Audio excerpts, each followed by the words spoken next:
जीवनं परम्परायाः रक्षणं भाषणेन न भवति, स्वयं जीवनेन भवति इति वयं जानीमः। अहम् एकस्य महोदयस्य गृहम् आगतवान् तुङ्गानद्याः तीरे कर्नाटके राज्ये।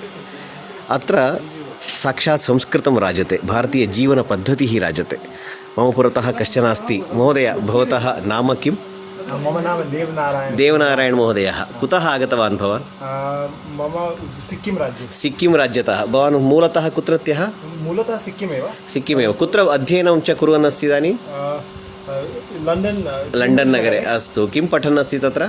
क्लिनिकल् सैकालजि पठन् अस्ति। अत्र भवान् आगतवान्, लण्डन् नगरतः अत्र आगतवान्, अत्र एतत् कार्यं कुर्वन् अस्ति। अत्र कः विशेषः, किमर्थम् अत्र आगतवान् भवान्? अत्र वैदिकजीवनम् उत्तमजीवनम् अस्ति। वैदिकजीवनम् उत्तममस्ति। कस्य गृहे भवान् इदानीं वसति अत्र?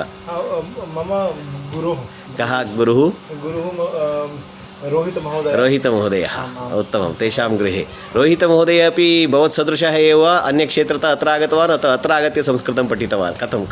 आन्लैन् पठामि अहं। भवान् तस्मात् आन्लैन् पठन् अस्ति। अत्र इदानीं यज्ञादिकं कर्तुम् अग्रे चिन्तयन् अस्ति। उत्तमम्।